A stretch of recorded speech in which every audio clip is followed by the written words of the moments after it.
কাজের মান নিয়ে অভিযোগ তোলায় এভাবেই ব্রাহ্মণবাড়িয়ার নবীনগরে তরিকুল ইসলাম নামে এক উপসহকারী প্রকৌশলীকে বাঁশ দিয়ে পেটানোর জন্য ধাওয়া করছেন লোকমান হোসেন নামে এক ঠিকাদার। দৌড়ে গিয়ে কোনো রকমে রক্ষা পেলেন ওই সরকারি কর্মকর্তা।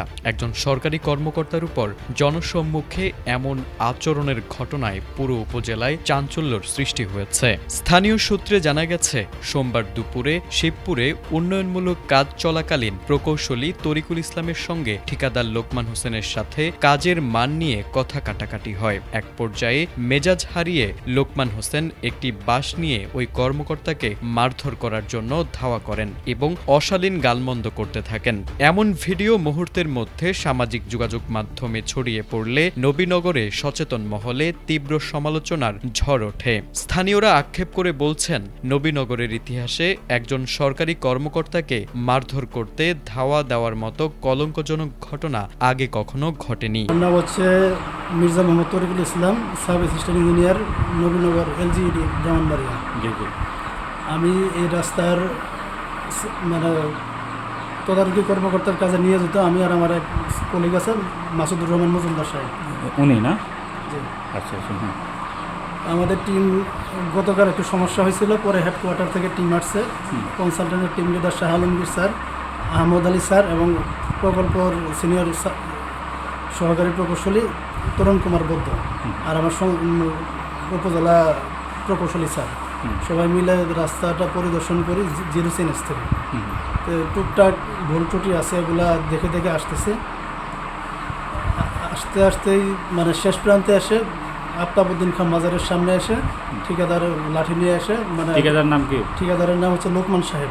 ওনার বাড়ি কোথায়? বাড়ি হচ্ছে ছয়বাড়িয়া, ব্রাহ্মণবাড়িয়া সদর। উনি LGED ঠিকাদার। উনি লাঠি নিয়ে এসে ধাওয়া করছে আমার স্যারের সামনে। স্যারেরা সরে গেছে, আমার এসে প্রথম মানে বাড়ি দেওয়া শুরু করছে। বাড়ি দিতে পায়ের মধ্যে লাগছে, তার ড্রাইভার সহ আমারে ফেলে দিছিল, মানে ইটার ওখানে ফেলে দিছিল।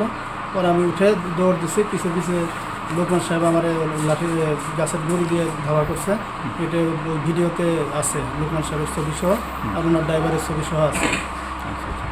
এখানে এই কাজের দোষ ত্রুটি কেন ধরলাম, এটি হলো তার মানে আপনি ঠিকাদারের কোনো ভুল ত্রুটি কেন ধরছেন, এই জন্য আপনাকে মারার উদ্দেশ্য, এটাই তো? আচ্ছা, আর অন্য কোনো কিছু না? আর কোনো মানে এই কাজের ঘটনার সত্যতা নিশ্চিত করে নবীনগর উপজেলা নির্বাহী কর্মকর্তা মাহমুদুল হাসান বলেন, বিষয়টিকে অত্যন্ত গুরুত্বের সাথে নিয়ে পুলিশকে কঠোরভাবে আইনগত পদক্ষেপ নেওয়ার নির্দেশ দিয়েছেন। এদিকে ঠিকাদার লোকমান হোসেনকে একাধিকবার মুঠোফোন করেও বক্তব্য পাওয়া যায়নি, তার ফোনটি বন্ধ পাওয়া গেছে।